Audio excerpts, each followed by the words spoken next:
Hi, it's Chris Titley here. On today's episode of Scoreboard, I'm joined by Chris Bond. Chris is the captain of the Steelers, the Australian wheelchair rugby team. Chris, thank you so much for being part of this series.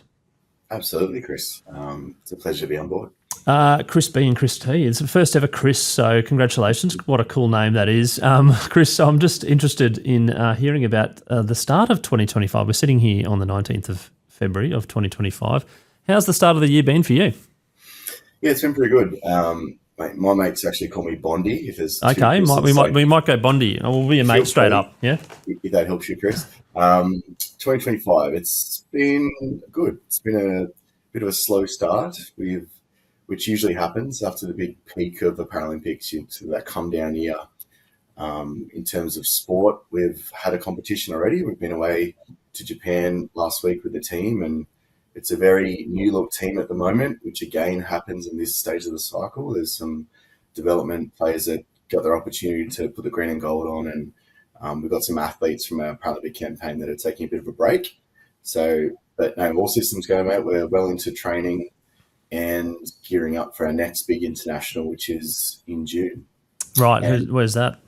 That's in Australia, actually. We've got one back on home soil. So for the first time, we'll have international wheelchair rugby in Adelaide in South Australia. That is amazing. Adelaide just seems to be popping up everywhere from the golf to the World Championships of volleyball. We had a volleyballer on recently at the end of the year, the volleyball event on. So fantastic, mate. So I'm going to touch on 2024 because you briefly mentioned the Olympics the Paralympics in Paris, how that was for you guys, the experience just going through and it's not your first Olympic Games, and we'll touch on those Olympic Games previous to that, but certainly let's talk about Paris.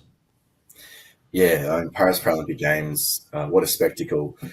For the first time, Channel 9 had the rights to it, so everyone back home was really getting on board and had as much access as they've ever had towards the games, and that was obviously the warm-up event. The Olympic Games would have got everyone a bit excited, and then the Paralympic Games came along and they could follow our athletes.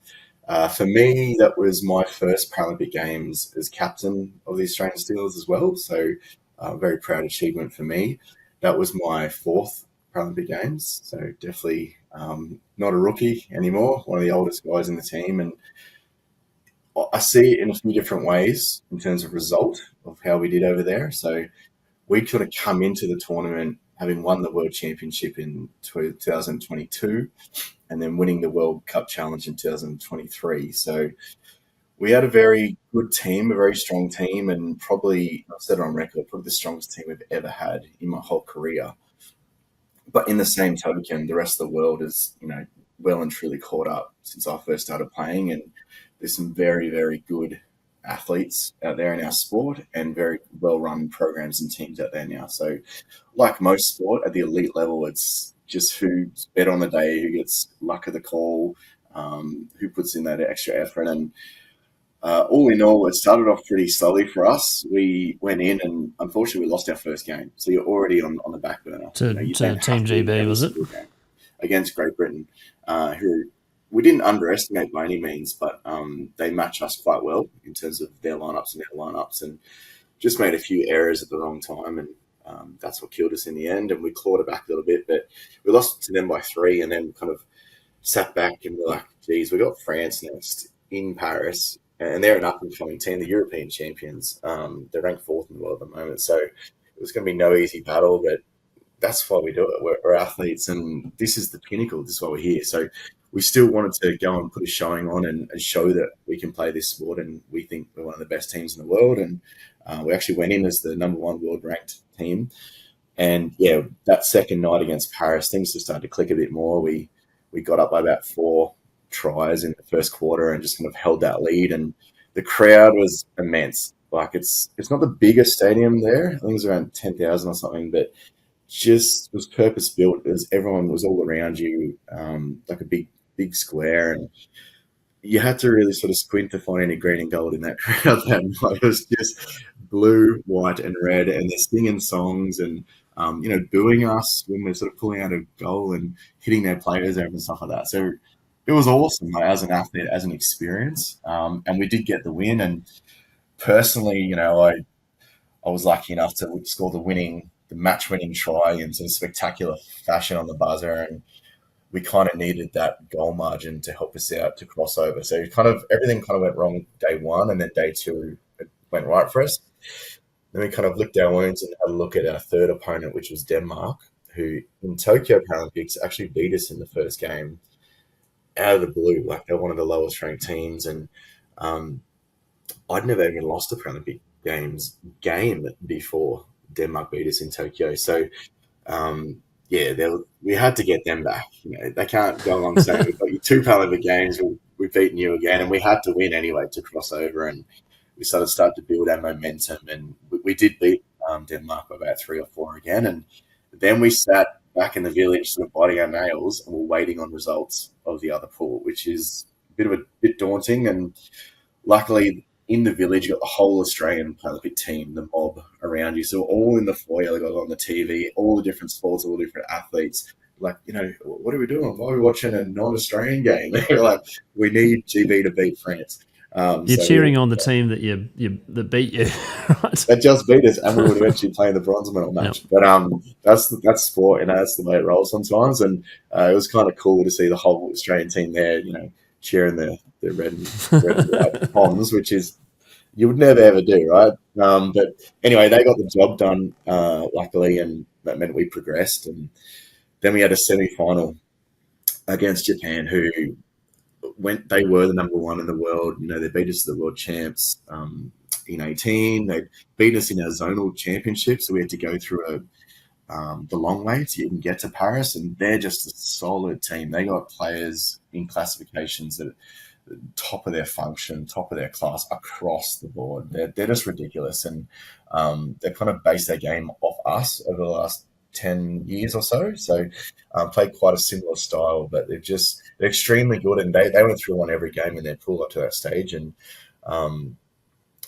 but they're our rivals essentially. They're kind of one of the closest in our zone that's at our level. And we went out there and it was head to head, goal for goal. And we actually got up by about 2-3 goals at one stage, and coming into that closing fourth quarter, which still gives me nightmares, still gives my teammates nightmares. And it's one of those things in sport where it came down to we had under 40 seconds left, which is in our sport the amount of time you've got to score your try. We had the ball, and it was even. So no, it wasn't even. So we were up by 1. We had the ball. We went down, and instead of scoring a try to go 2 up, we got notified by the coaching staff they wanted to pull it out, use our timeout, and score last. So we did that, use the timeout, which actually meant that the other team then can set up their defensive play. And all we really need to get was to get the ball in, essentially. And of course, that's what happened. High pressure moment, semi-final, go to the gold medal match, trying to get the ball in, got it in, made a mistake. They got the ball, and it went to overtime. So we had it in the bag, essentially. And we stood our lollies, and it went to overtime. And in overtime, they're cheering. They just come off a win. They were no chance. They were losing. All of a sudden, they got a chance, and we kind of had it in the bag, lost it. Our heads kind of dropped, and we're like, I could have won that. Now I have to go to overtime. It's just a bit of a difference in mentality, but we try to get ourselves together. We're exhausted. This is a semi-final. You're playing 4 quarters is enough. We're going to overtime now and against one of the world's best teams, and put it in there, lost the tip. They scored first, and then we just made a mistake, and that's it. We lost to them, I think, by 1 in the end, which is daunting. That's the game, the semi-final. You win that, you guarantee a medal. If you don't, you're fighting for a medal. It's such a different headspace, and I always tell my team, this is the game. Like, the semi-final is the game to win. So yeah, unfortunately, they got us there, and the camp was pretty sad inside. This is the best team we've ever had, and all we can do now is fight for bronze against a team that's already beaten us. But that's sport, and what do we have to do? We have to put that all behind us and try and rally the troops again. Less than 24 hours to fight and come away with something. So we did. We didn't sleep that much that night, to be honest. Just everything going through our head. But we got together as a team the next morning, kept it fairly light, and then went out and just reminded ourselves that, I think 2/3 of our team actually had never represented Australia wheelchair rugby at a Paralympic Games before. So we had a very strong core who'd been there for a while. But around that core, we had some newer athletes within that 4-year cycle. So those guys are now Paralympians, but they weren't Paralympic medalists, and that's pretty special. We've come all this way, and you look up and you got your mum, your best friends, your wives, girlfriends in the crowd, kids for some athletes. You're like, well, we're gonna do our best here. This is it, last chance, one game. That's it. We can rest for a few months, and luckily enough, we went hard, and it was about even throughout the game, and we started to pull away and made a couple of plays towards the end, and with that relief of actually getting a bronze medal was pretty special, given that we're in a similar circumstance in that last quarter where we're up by 1 or 2, had the ball, but if we turned it over, they could come back, and we just gave everything we could in that last quarter. Didn't want to repeat it, and came over the win. And it was the feeling of elation was quite the same of winning a gold medal. I've done that before too. Of you've won a medal, you haven't lost anything, and you get the crowd up. You've got the Australian flag you're carrying around. You're jumping around your teammates, and just between utter exhaustion and relief that you've come away with something, and doing it with this team that you've been at war with for the last 4 years and really come together as a group is something very special. Sport comes down to moments, and the athletes that I've interviewed before about giving everything their best shot, and then the actual, I suppose, the result of the game comes down to something which, in essence, sometimes is luck, and maybe sometimes it's skill, or whatever it might be, but giving everything your best shot, and then obviously the pure emotion of being on the wrong side of the ledger to pick yourself up and go again to get something in your hand is incredible. So congratulations on that, and obviously you've achieved gold before in previous Paralympic Games, but the team itself. How did you feel after getting that bronze, being on the podium, and then coming back and showing that medal off, and being proud of that moment?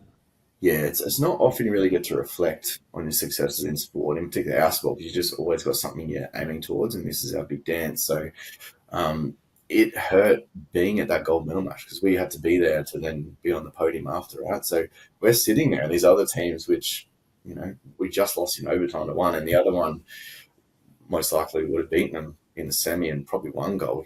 Like, it hurts sitting there watching that, but then I don't know, you kind of do realize when you get up on that podium and all your friends there just cheering you on, and that is sport. Sometimes, as you said, the result is sometimes dictated by things that are out of your control, or just someone who's as good as you, which it should be at that level, who played a little bit better. So it was still a big relief. I think coming home, I was a bit disappointed.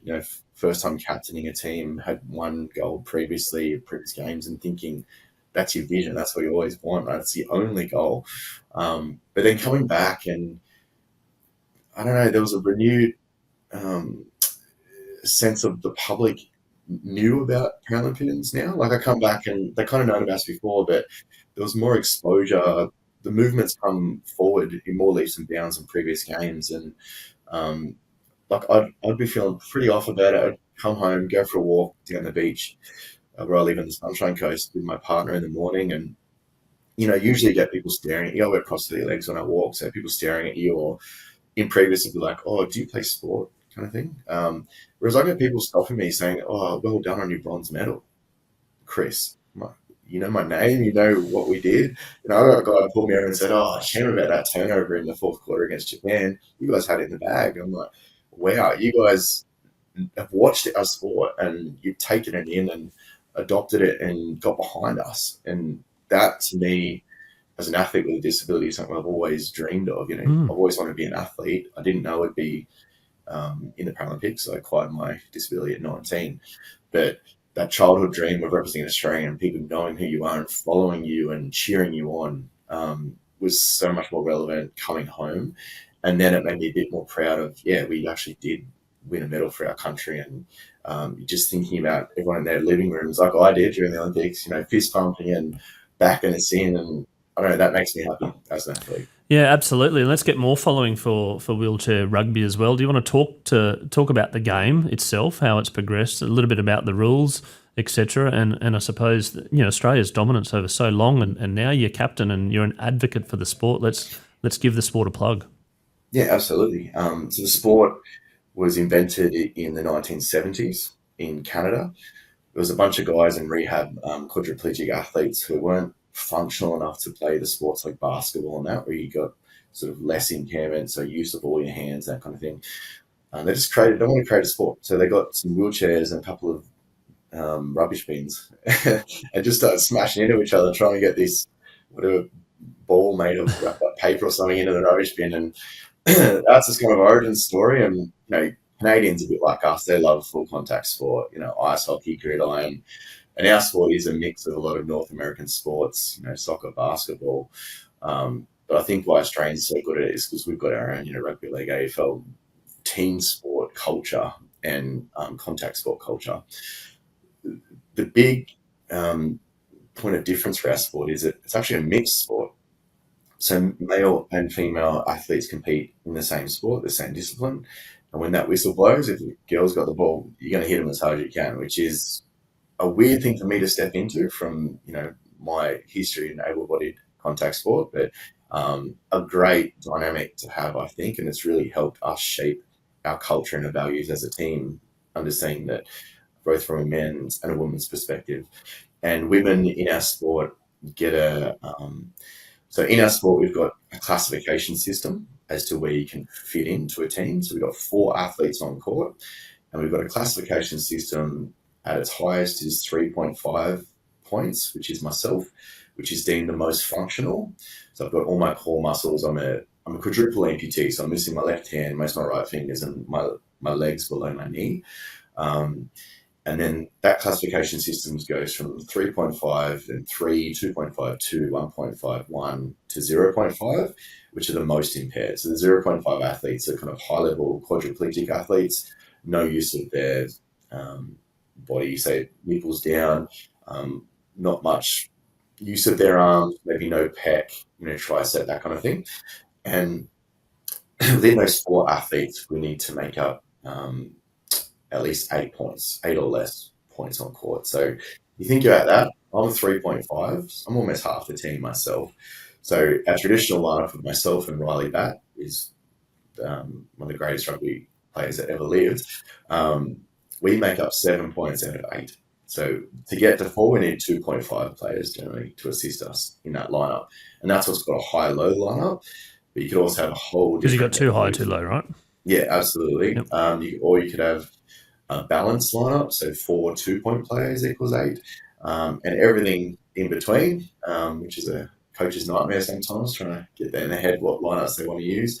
And as females, they actually get a 1 point compensation above their class as well, so to get them more included. So effectively, let's say a 3.5 Chris, if I was a female, essentially I'd kind of play as a 2.5 player. And it's a game where it's quick and fast. There's a tip-off, and then a team's got 12 seconds to get over the half court, played on a basketball court, and 40 seconds to score. So it's a high scoring So it's game. the shot clock with basketball combined with getting over the try line, right?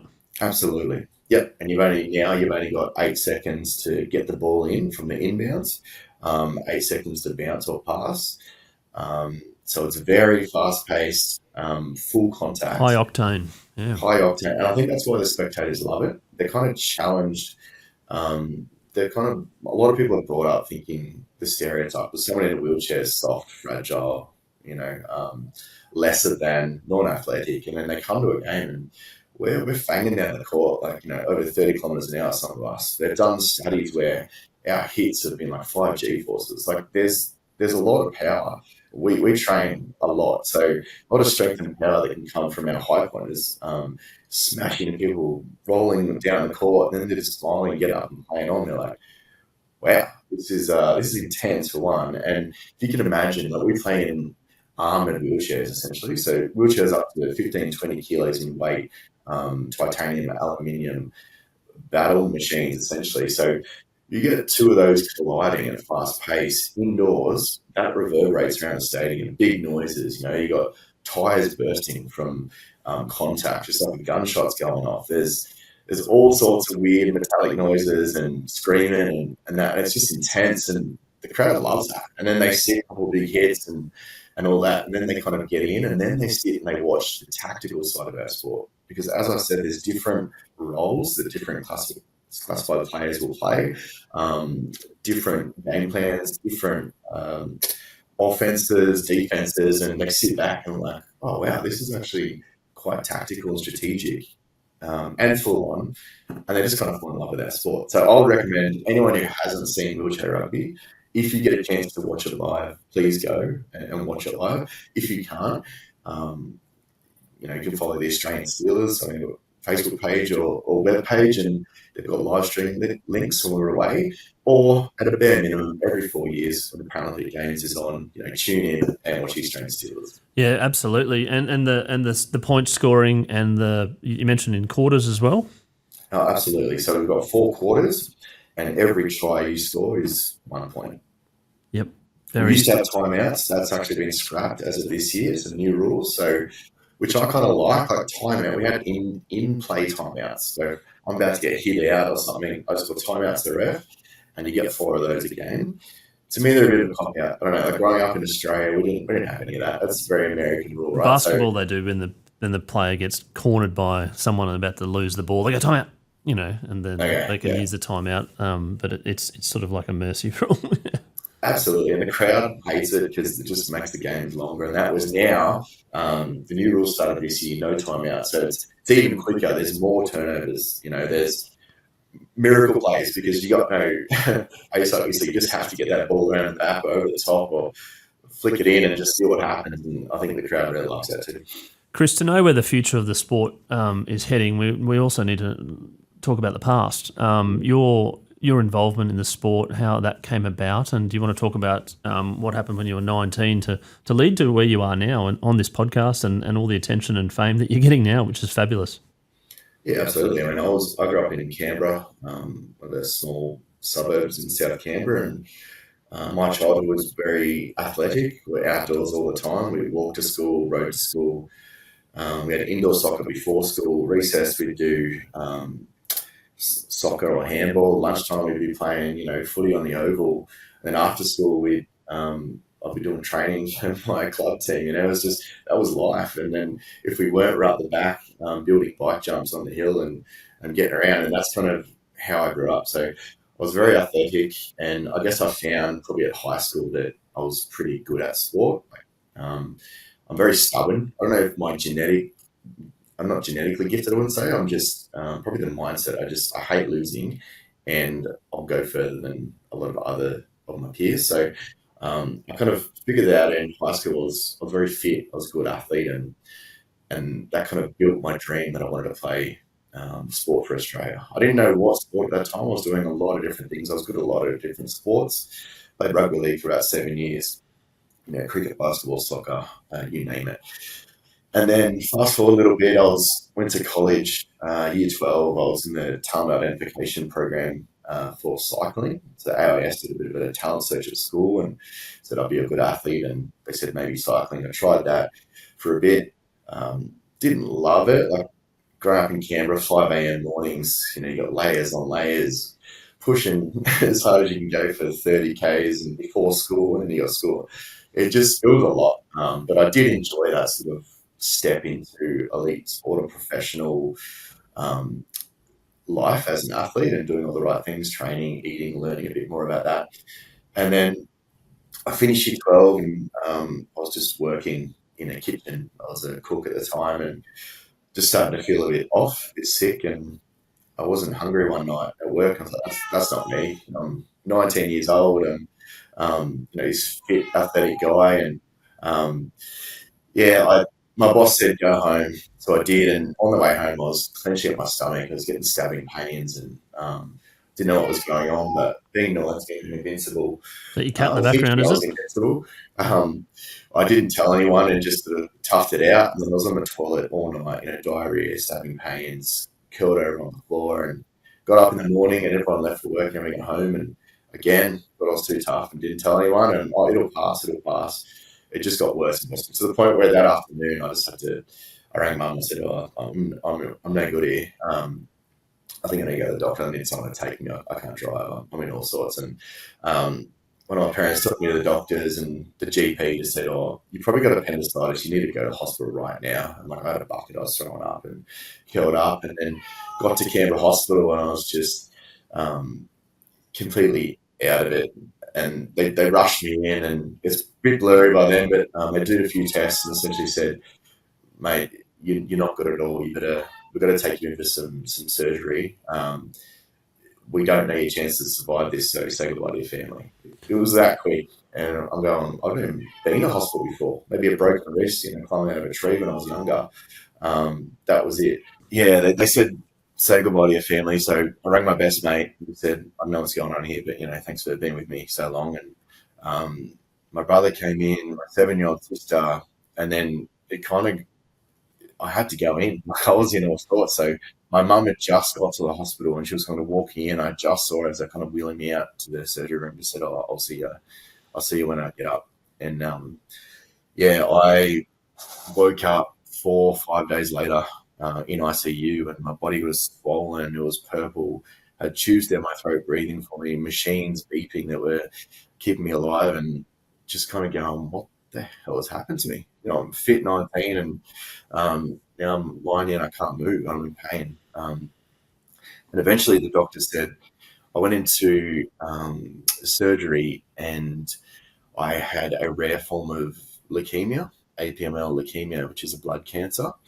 And I had a flesh-eating bacteria at the same time. It was kind of killing me, essentially, and I had no immunity to fight it. So what they did, they took me to surgery, opened me up a bit to relieve the pressure, gave me liters of bloods and antibiotics and to keep me alive. And then my body went into septic shock, so sepsis. Unfortunately, it's where kind of like blood poisoning, where the body shuts down except for your vital organs as a last response to keep you alive. So my heart actually stopped twice. So I went into cardiac arrest a few times. They brought me back to life and managed to get me stable eventually and put me in a induced coma so I could repair and recover. And when I woke up, it was still, they weren't sure if I'd survived the next night or what was going on. I was in a world of hurt. I was on dialysis, had things breathing for me and all that. And luckily, I was young and fit, and that gave me the best chance to get through. And it was a long, long journey in hospital there, about 3 years in total.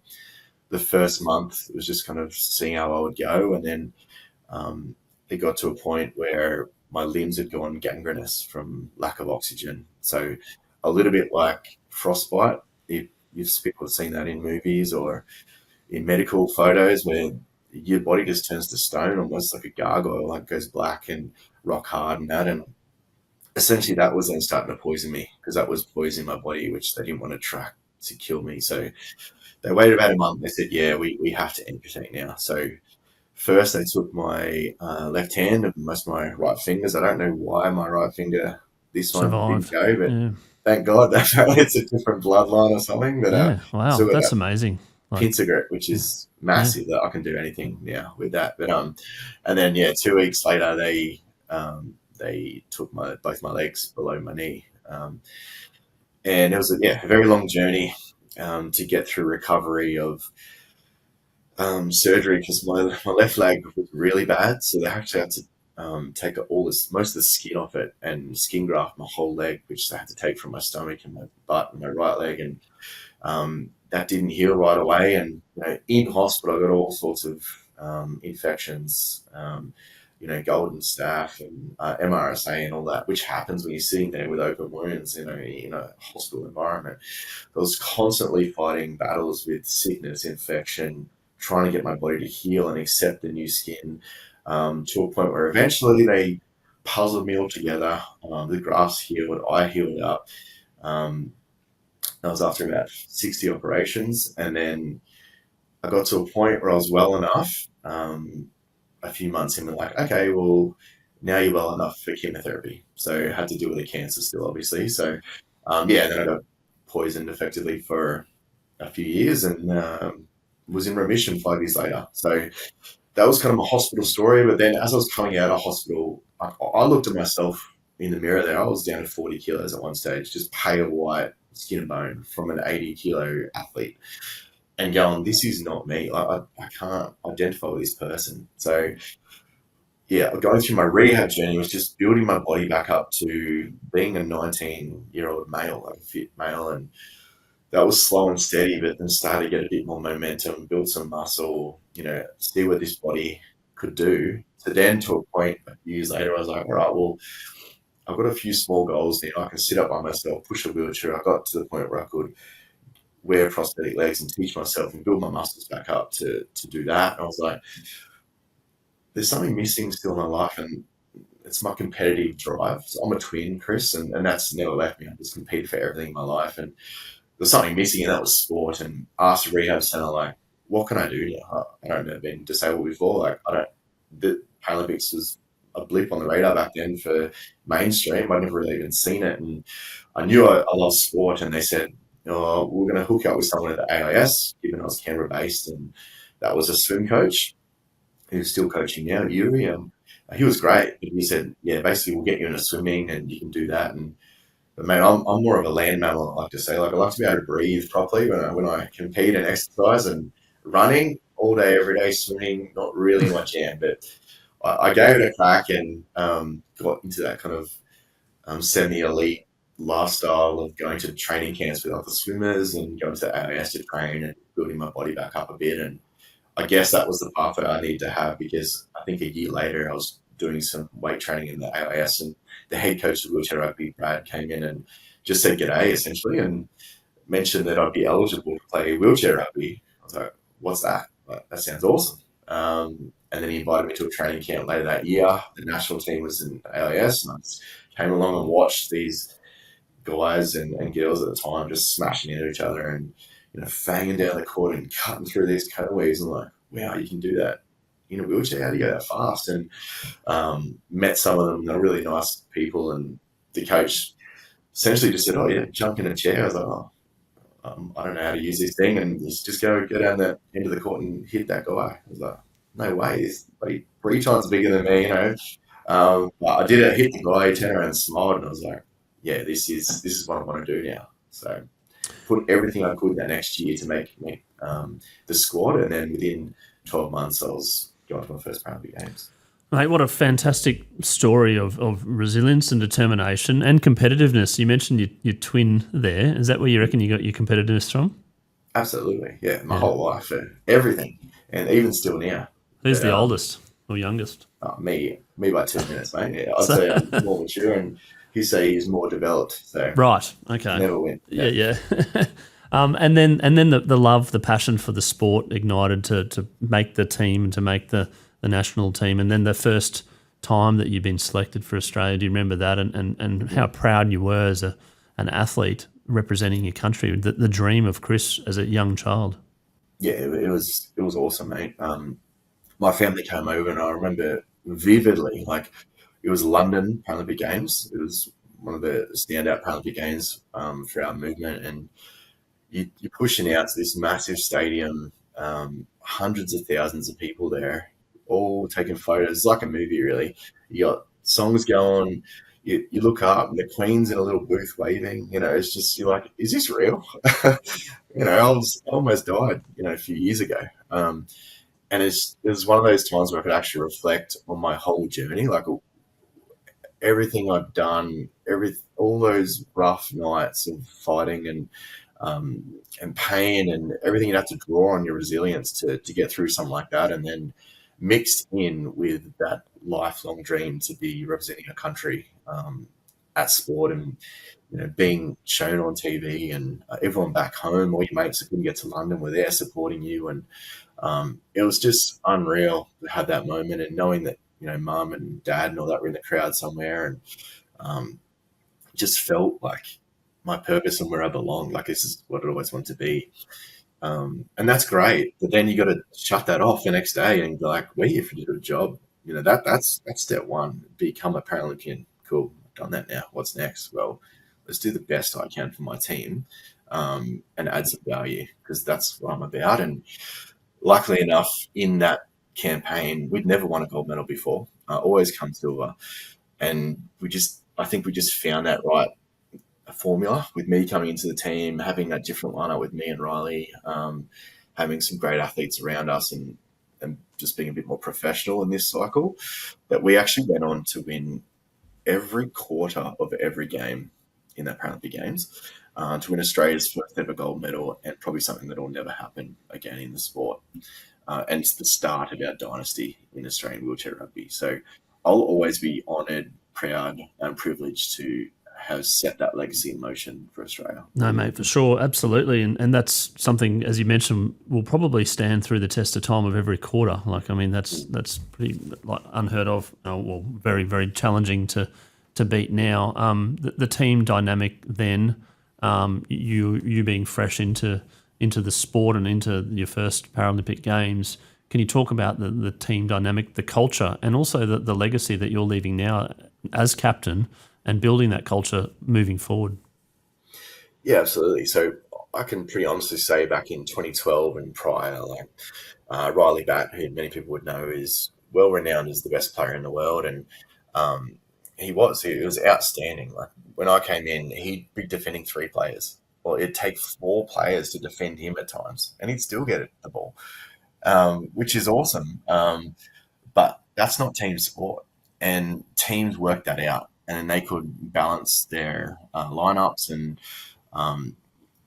really take advantage of when Riley didn't have the ball in his hands, that kind of thing. And I think it took just a few more athletes who could carry the weight of the team and sort of be ball carriers and spread that load a bit, to be the difference to how we could actually go and win our first one. And that's something I know I brought in as the captain, is that we're a team. Like no one player is bigger than this team.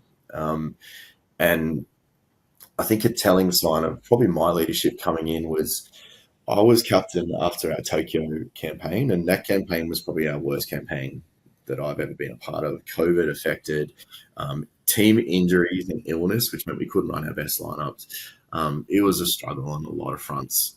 Riley was the captain at the time, but he was also the captain of the whole Paralympic team. So he had a lot of weight on his shoulders, from a whole mob perspective of Australia, let alone captaining our team and all the media requirements he needed to do on top of everything and perform. And Riley was a great captain, but I think he came away after that being like, yeah, I think I just want to focus on my game as an athlete and play my own leadership role, and looking for a new leader. And I've been around for a while and had done previous leadership experience in different organizations, etc., and at work, and got selected. And I guess the first thing I wanted to do was be okay with Riley. Like, I'm coming in here, like, you're still here.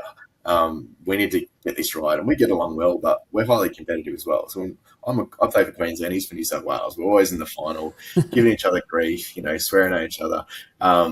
So I just want to make sure we're okay there. And the next thing I wanted to do was make sure we had the pushing the coaches to make sure we picked our squad and team as soon as possible for our next major, so it could really come together and just bond as a team, as a squad, as a tight unit that no one is getting in or out of. And the next thing I want to do was redo our team values and culture, which kind of slipped a little bit. And the first thing I did in that is sit everyone down and actually went through the whole history of our sport and our team from inception. And we had some guys there who had been there in that are coaching staff, etc., been there from earlier periods, and they sort of talked about the strengths, weaknesses, what worked, what didn't, for the Steelers, and we sort of kept those strong parts. And then we had some sessions where we had some chats with our teammates, both in person, online, and some creative stuff in groups to make sure everyone's voice was heard, because we know not everyone's going to speak up in a group, but that doesn't mean that their voice is not valid, right? So different ways to capture our teammates' priorities and what's important to them and what they feel this group should be. And then we've kind of distilled all that into 4 pillars for our team, which is professional, hardworking, united, and caring. And I think the united and caring pillars were very new, and that was the female athletes, I think, that really led that, which has actually helped us enormously in terms of how we act as a group.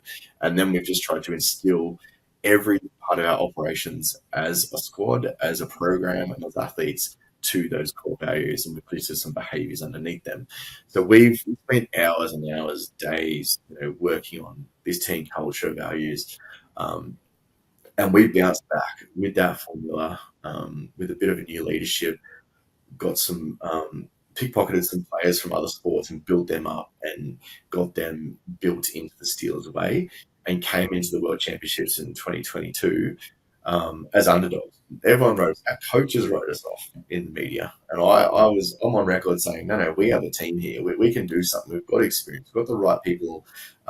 It's just got to put it together, and we did. We went out and won that World Championships, which was for me my second World Championships win in 10 years apart. Like, I don't know how many athletes can win a World Championships a decade later in a team environment. It's pretty special. And that kind of started our little run into Paris and has helped us. And we still use those values and that culture in our team today. So important, Chris. And you've stepped up even in this interview about talking about leadership. You're talking about being a leader, being determined, but also knowing your roles within the team. And everyone's got different positions and everyone's got different stories, I suppose, of how they get there and what they want to achieve. Why do you think you're a good leader? What is it about leadership that you think is sort of a bit addictive to you? For me, it's about humility, I feel. Like, I've known a lot of good leaders in my sport, and the one thing is that they've always been approachable and always been there to listen. So less of a dictatorship, but then they're also happy to have the hard conversations with the team or with the coaches.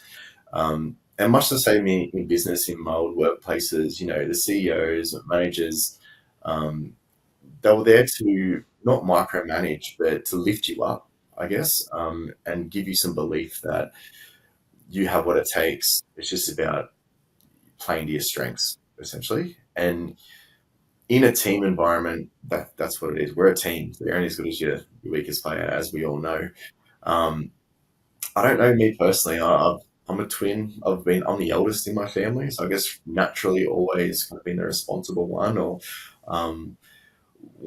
people have kind of followed me in a way. So I don't know what it is, but in different areas of my life, I've taken on leadership positions, and I enjoy it. I get a lot out of, like, even Paris, I got a lot out of seeing my teammates do well, seeing my teammates hold their medal and hug their families, and that lifts me up as much as my own personal need to be the best in the world. I want our team to be the best in the world.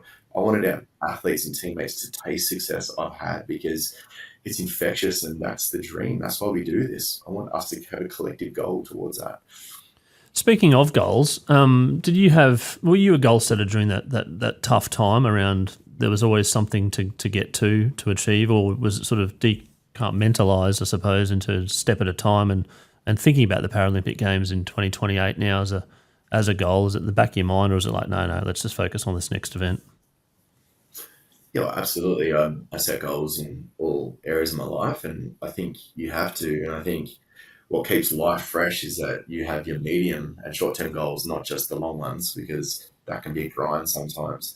And even, as I said before, like being in a hospital setting, I had to set very small goals, like sit up, feed myself, brush my teeth, like go to the toilet by yourself, and just incrementally build that up. And it's no real different in sport. It's tricky because in the national team, we train every day to be Australian Steeler, but we've got 3 international tournaments for this year. You're training a lot with not much competition and payoff. We've got our domestic season, etc. But I guess my goal is to always want to be learning and improving in my sport. That's probably why I'm still here 14 years later playing this sport, because I genuinely love it. And there's so many variables in our sport on the court, let alone who you're playing with, that you can never stop learning in our sport, essentially, and trying to master your craft in different areas of the game. So my goal is just to be the best athlete in my classification for my team, but also the best leader I can be. And I don't think I've reached my goal of being the best athlete in my class in the world. And it's hard when you got the best in your team and sit next to you. But I guess I've shifted my angle a bit more of like be the best teammate I can in the world. So those that watched The Last Dance with Michael Jordan, so I'm like the Scottie Pippen of my team. I'm lifting Riley up. I'm in there to push him to be best he can be and make sure that I pull my weight and put him in good positions and make his job easier and my other athletes and teammates as well. So I've kind of internally taken on that role. And I can always do better at that. But then also when I get the chance to be the number one on court, keep learning and growing on that. That subtle shift of mindset change for you, how much of a difference has that made? Yeah, it's made all the difference, I think. It's that high performance mindset, that growth mindset is what you need to have to be an athlete, let alone be the best in the world. So that's what we try and instill in our new athletes coming through, which is tough. I'm 40 next year, Chris, and I've got athletes. It's the best decade, mate. Trust me. I'm 43. I love it's been being so an much 80s fun. baby, but as an athlete, I'm a grandpa, mate, and I've got Gen Z kids coming through. Faster, rooming with stronger. 19-year-olds and trying to communicate in the Instagram generation different ways. Like it's just the things that got me up and wanting to be the best is different to this generation. So again, that keeps me on my toes, always learning. And yeah, I love growth and I love the challenge. Speaking of growth and learning outside of the game of wheelchair rugby, do you switch off sometimes and do you growth and learning in your own life as well? When I can. I've got 2 kids under 6, so switch off Peppa Pig. when they're not around. They're a challenge, mate. But again, they help me grow as a leader too, because I'm their father. So there's parenting and leadership go hand in hand. I think management of people and Sure does. Instilling values and behaviors. So I'm always on my toes with them. I do get, so I live in the Sunshine Coast. So when I get time to myself with my partner, we've got the hinterland up here, so beautiful rainforests and Airbnbs up there, and we've got the beach. We can go for a sand day or whatever, and then Brisbane's not too far if you want to get in the city. So I've got basically everything you need up here for my downtime, and I definitely take time to do that. Chris, I've asked on my previous podcasts about the scoreboard moment, the moment in your life which sort of changed trajectory, the moment that you think that potentially that shaped your career, or not even just your career, but yourself. You want to talk about what that scoreboard moment would be for you? Absolutely. I think, and it's not going to surprise anyone, I think it is acquiring my disability and sort of sitting there in that room saying, all right, I can sit down and cry about this, or I can think I've got now forced time to think about what I want to do in my life, what's my purpose and what I want to achieve. And all I kept coming back to was I've loved sport. I've always wanted to represent my country in sport. And now I've got an opportunity. It's not the door, it's the window. It's a little bit different, but I'm going to throw everything I can into trying to make that dream a reality in every single day of my rehab, every single day learning the sport and fast tracking myself to be in a position to be picked and make that dream come true. What a fantastic moment. Chris, the future of wheelchair rugby, do you want to talk about where you want to see it? Absolutely. I mean, the game is shifting. We're trying to get more females into the sport. I think from a very high level, like the IPC level, they're wanting to see all their sports have equity in gender, so male and female athletes, same numbers going to Paralympic Games in the future. So at the moment, our sport's in a bit of a crossroads. Like, do we stay as a mixed sport and try and build more females in that? Or do we kind of separate and have a male and a female league? So the future of our sport is exciting. The Australian government is investing a lot of money into parasport at the moment, and in particular into wheelchair rugby. We've got officers propping up across Australia. We've got new staff members who are in control of developing the next generation and giving them opportunities and training programs and extended squads and bits and pieces like that. So it's the best time really ever. So if you're an athlete or you're just a person with a disability who's interested in becoming an athlete, and a story similar to mine, the world's at your feet. There's way more resources than when I started, and there's way more defined pathways to get there. And I love our sport. It's so exciting now. Like on the international stage, Paralympic stage, every games I've been to, like, this is the highest quality of our sport's ever been. It just somehow keeps trumping itself every 4 years, so every 2 years of a major. So as a spectator, I'm just loving watching our sport, and it be played at such a high level, because to me, that's what I've always wanted to do, play it in the highest level of the biggest games and tournaments of my sport. And when Chris finally decides not to play wheelchair rugby anymore, what do you think the general public or people would want to remember you by?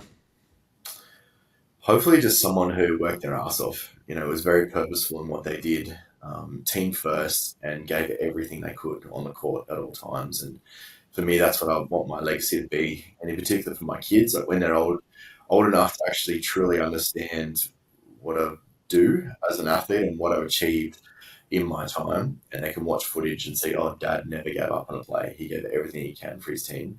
And hopefully they take some of that into their own life and whatever they want to do. And you're in the I wouldn't say the peak of your career, but certainly as leader now, you've got an avenue ahead, which you said there's more Chris Bond to give towards the game. After the game, have you thought about what's next, or is it at the moment just focus?